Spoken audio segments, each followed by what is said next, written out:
Hi, good morning అండి. నా పేరు ప్రసాద్ అండి. నేను సబ్ ఇన్స్పెక్టర్గా జాబ్ చేస్తున్నప్పుడు మా పాప పుట్టడం జరిగిందండి. మా పాప పుట్టిన తర్వాత ఆమె రోజు ఎదుగుతున్నప్పుడు తర్వాత కొద్ది రోజుల తర్వాత ఒక 1 year తర్వాత అట్లాగే 1.5 year తర్వాత మేము హాస్పిటల్కు ఆమెకు హెల్త్ గురించి తీసుకెళ్తున్నప్పుడు డాక్టర్స్ చెప్పడం జరిగింది ఏంటంటే, మీ పాపకి ఫ్యూచర్లో మాటలు రావండి అన్నారు. అదేంటండి, షాక్ అయిపోయాము. అవునండి, మెదడులో కొన్ని నరాలు చచ్చుబడిపోయాయి. ఆ మాటలకు సంబంధించినటువంటి నరాలు చచ్చుబడిపోయాయి.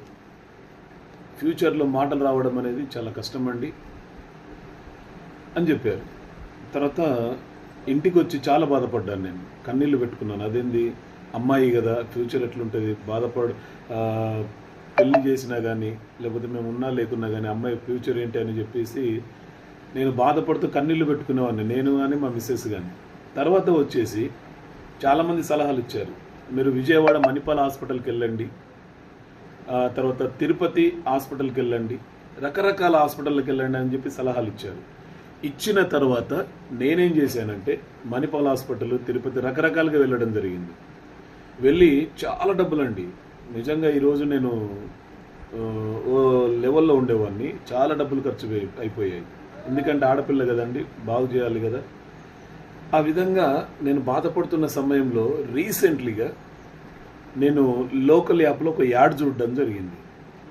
వర్క్ ఫ్రమ్ హోమ్ అని చెప్పేసి, మీ జీవితాలు మారిపోతాయని, ఇది హెల్త్ ప్రొడక్ట్స్ సంబంధించినటువంటి బిజినెస్ అని చెప్పేసి, ఒక మంచి ఆపర్చునిటీ అని చెప్పేసి వినడం జరిగింది. మా సీనియర్ మేడం కళావతి గారు ద్వారా నేను ఈ ఫర్ ఎవర్ గ్లోబల్ కంపెనీలో జాయిన్ కావడం జరిగింది. జాయిన్ అయిన తర్వాత నేను క్లాసులు వినడం జరిగింది, నేను సెలెక్ట్ అవ్వడం జరిగింది. తర్వాత ఈ ప్రొడక్ట్స్ గురించి బాబా ఫక్రుద్దీన్ గారు, రాజేష్ తోట గారు ఈ ప్రొడక్ట్స్ గురించి చెప్తున్న సమయంలో ఇంట్రెస్ట్గా నాకు ఒక మైండ్కి వచ్చేసింది ఏంటంటే, ఇంత బాగా చెప్తున్నారు, ఈ దీంట్లో ఏదైనా మా పాపకు ఉపయోగపడుతుందా అనేటువంటి ఆలోచిస్తున్న సమయంలో కళావతి మేడంని అడగడం జరిగింది. మేడం, మరి మా పాపకి మాటలు రావు, మరి మాకు డబ్బు అవసరం లేదండి, మా పాపకు మాటలు వస్తే చాలు అనేటువంటి ఆలోచనతో మేడంతో మాట్లాడడం జరిగింది.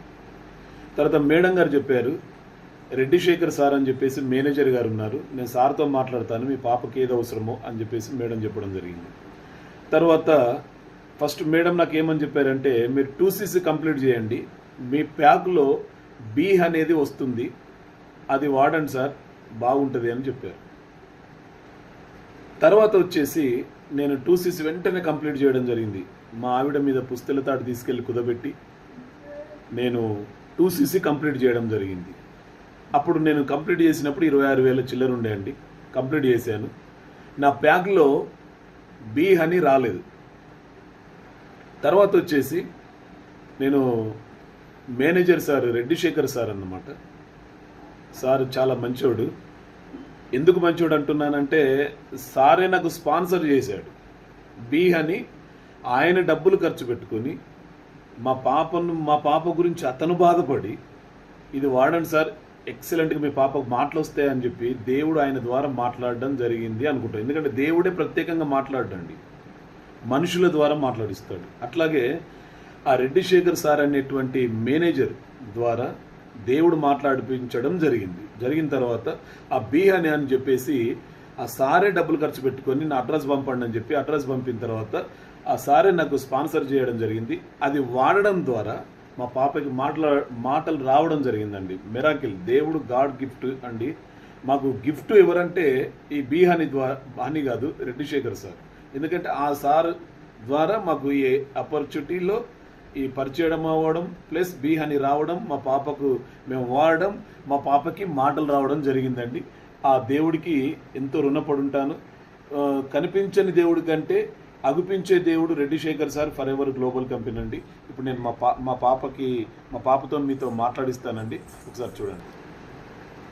చూసారండి, ఈమె మా పాప చక్కని తల్లి. అక్కడ చూడమ్మా, ఈ పాపేనండి. అసలు మాటలు రావు. ఫస్ట్ చాలా బాధపడేవాడిని అమ్మాయిని చూసి, ఇంత చక్కగా ఉంది, ఏంటి మా పరిస్థితి అని. ఇప్పుడు చూడండి, మాట్లాడిపిస్తాను, వినండి, జాగ్రత్తగా వినండి.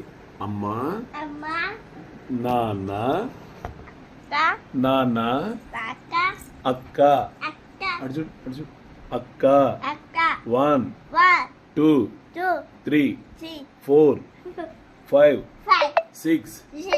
అమ్మా, నాన్న, బాపు, తాత, అన్న, అక్క, అన్న, ఆమ్, పప్పు. మమ్మీ ఏం కర్రీ చేసిందమ్మా? అమ్మ ఏం కర్రీ చేసింది? పప్పు. Arjun Arjun, A B C D E F. చూసారండి, ఇది